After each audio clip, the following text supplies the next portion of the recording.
Support is very important, whether that be something to do with health or school. At UTSC, we have lots of departments and great human resources to help students succeed.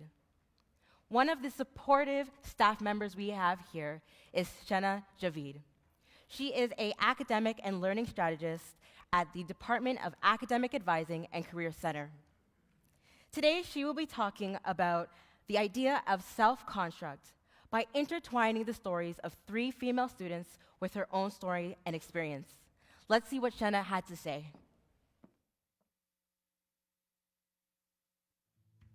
I'm a Canadian woman who navigates her South Asian identity and her Muslim faith. Intersectionality is about navigating these identities. Many of our students also navigate these identities. I will be sharing inspiring stories of students that I meet every day. Intersectionality requires one to manage visibility and invisibility. Based on this, I will share personal and professional lessons learned.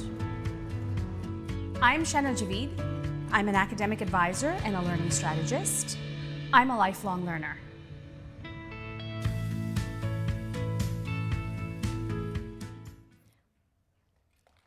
Please give a warm welcome to Shehna Javeed.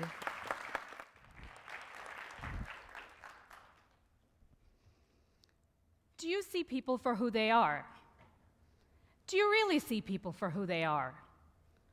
Do you like to help others?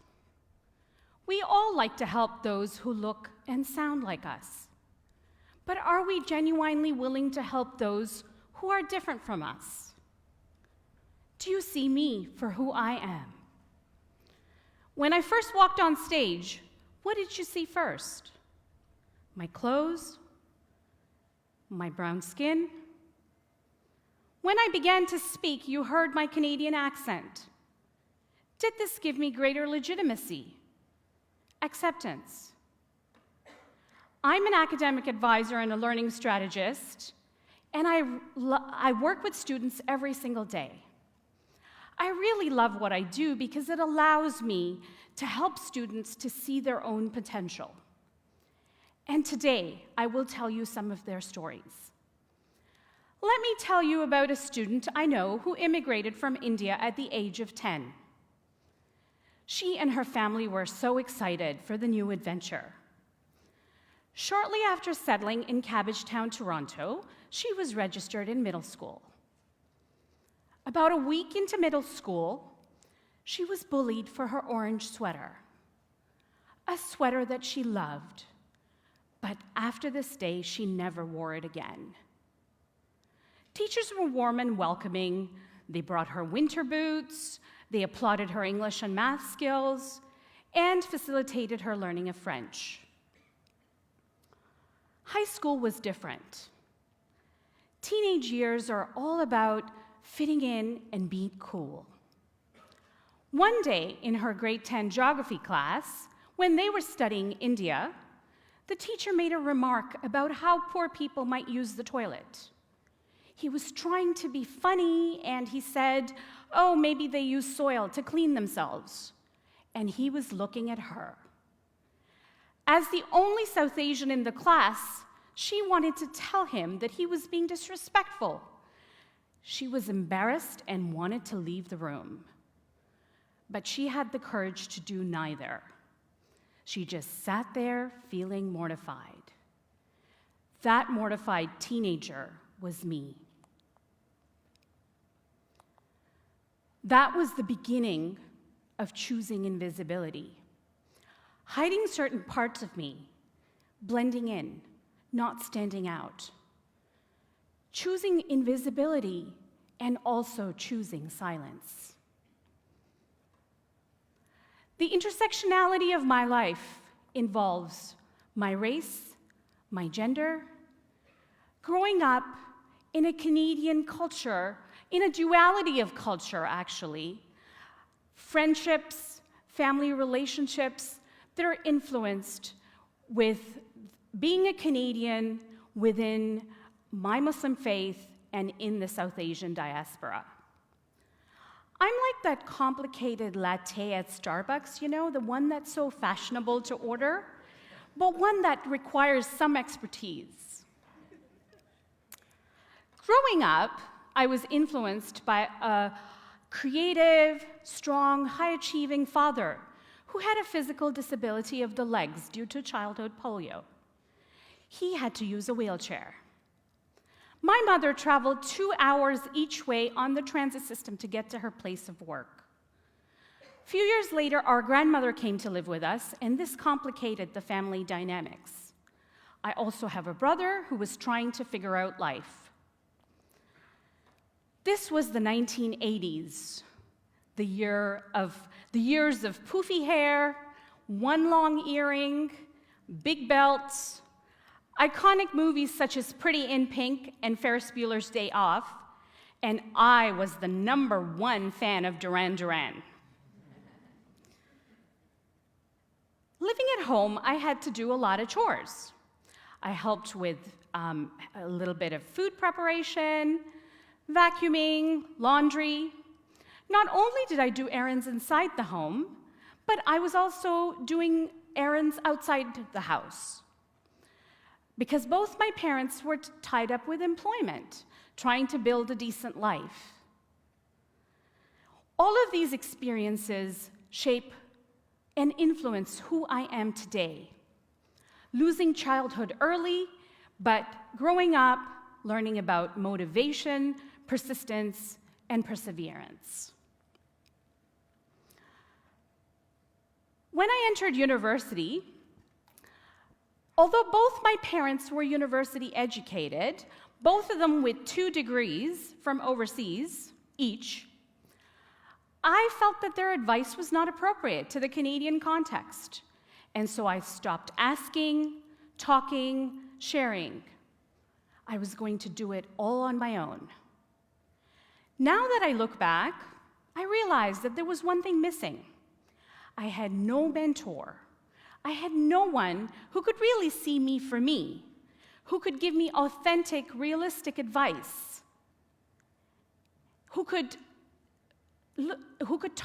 could talk to about my dreams and ideas, which slowly became silent. I wonder if some of these stories resonate with you today. Some of these threads of settlement stories I think are similar to some of the stories that our students have. Now, decades later, we talk about similar life experiences. I want to talk about the messiness of the everyday, but I also want to challenge us to do better, to see better. Many of our students are first in their family to attend post-secondary education. They are juggling personal responsibilities, family responsibilities, and academics, and sometimes they can meet with academic failure. While the conversations that happen in my office are confidential, today I would like to tell you 3 stories. These stories impress me, and I hope that they will resonate with you. Let me begin with my first student, Zara. Zara and I met when she had been academically suspended. This means that she is not permitted to take classes for a short period of time. It is an opportunity for her to reflect and reassess. Zara immigrated from India at the age of 11 with her family. She was 11 years old. She could speak no English at that time. Her family was so proud of her when she was admitted to this institution of higher learning. Zara was already not doing well in her first year, and then her mother got sick. Between hospital visits and examinations, she met with academic failure.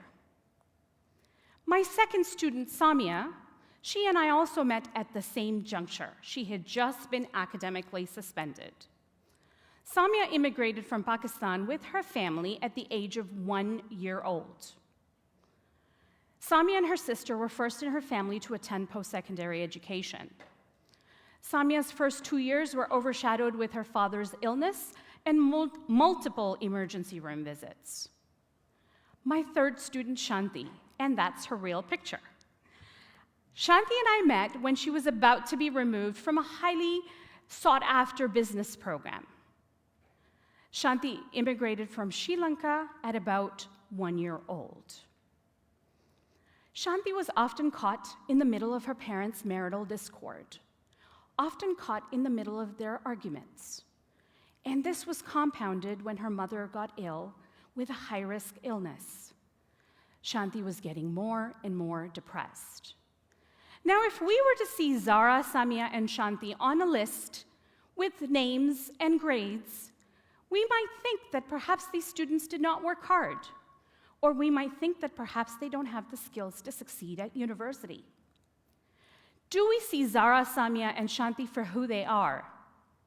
And how can we help? Based on my personal life experience and my professional learning, I'd like to share with you how I think we can help. Ask. Ask with respect, with authenticity, and ask because you care. Those who have been navigating invisibility all of their life will not come forward. They will not feel that their stories are worth telling or being respected.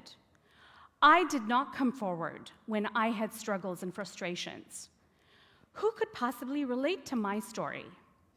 At the time, there were not very many South Asians in authority, let alone Muslim, and who had a father with a physical disability. How could they possibly relate to my story? When I first met Zara, she really was concerned about being judged. So when we're asking questions, it can take one moment to feel otherized. Feeling otherized can be like being under a magnifying glass. Imagine how overwhelming that can be, being under a magnifying glass. Being an object of curiosity is not a great feeling. So we need to remember that when we're asking, we ask because we care, not just because we're curious.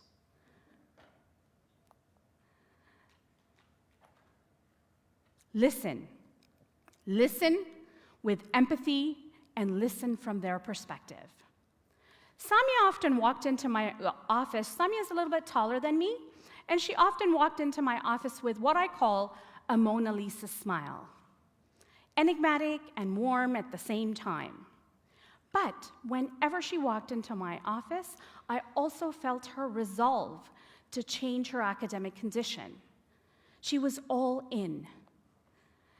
Samia did tell me that her parents sacrificed a lot to be here and for this education, and there was no option to fail. And it is this that drove her determination to change her academic condition. As Samia and I met frequently, she would come in with ideas and next steps, and I would say to her that I felt like she was ready. She really didn't need me that much. And then she often said that she appreciated bouncing off her ideas, getting my feedback, edits, changes, and then she'd leave my office less anxious than when she started, when she came in. I listened from her perspective. Have faith. Have faith and let them know that they matter. Shanti was often caught in the middle of her parents' argument. And of course, as I already mentioned, her mother was also ill. This was getting her more and more depressed, and her academics were suffering. When I got to know Shanti a little bit better, I realized there were some things here that she needed to speak with a personal counselor about, and I made the referral to a personal counselor. But as I got to know her a little bit more, I realized that she just needed someone to have faith in her, to believe in her, to give her a space to talk and cry a little, and to have faith in her. Sometimes we just need an acknowledgement of our struggles, because the acknowledgement makes it visible. Shanti often would talk about her struggles, and then she would smile. Bearing witness to the struggles in the narrative is important because the next step after this is to help craft an alternative narrative that resonates, that matters. Last, hope. Offer hope because things can change, and they often do. I remember Zara when she first came into my office, and I remember the hope in her eyes when I said that this could change. We can change this. It would require some hard work and some care and attention from her. While family responsibilities can be a lot to handle for some, family can also be an amazing support, as they were for Zara. Vulnerability is the birthplace of creativity, innovation, and change, according to one of my favorite authors, Brené Brown. Where there's a valley, there's a hill to climb. Valleys are places of vulnerability, but valleys are also fertile. They're fertile ground for change. It allows a person in this space to consider their options and to consider next steps. Hope illuminates, makes visible that which is invisible. There are no shortcuts in higher education. Don't get me wrong. Academic rigor and high expectations are important for future leaders of tomorrow. But it is important to acknowledge the intersectional identities of our students. Zara, Samia, and Shanti all chose visibility. In choosing visibility and vulnerability, they regained their power, regained their prowess. I'm happy to report that through all of this messiness of the everyday, Zara, Samia, and Shanti have all graduated. One is in professional school, one is in a thriving career, and the third one is also working in a related field and looking at further education options. So next time you see someone struggling, consider what you will do. Will you ask? Will you listen? Will you have faith and offer hope? Silence is deep, like an abyss. Hope is an echo that reverberates, and faith is limitless. I'm mindful that I am now in a place where I get to advise and mentor others, and I take this privilege very seriously, because when I was a student, I did not ask for help. At its worst, I was lost. At its best, it slowed me down. It took me a long time to muster the courage to choose visibility. From that mortified grade 10 student in geography class, to a woman who chose to wear the hijab at age 39 as an important marker of her identity, I stand in front of you today, humbled that I know people like Zara, Samia, and Shanti who show me every single day that the ordinary is simply extraordinary if you just take the time to see people for who they are. Thank you.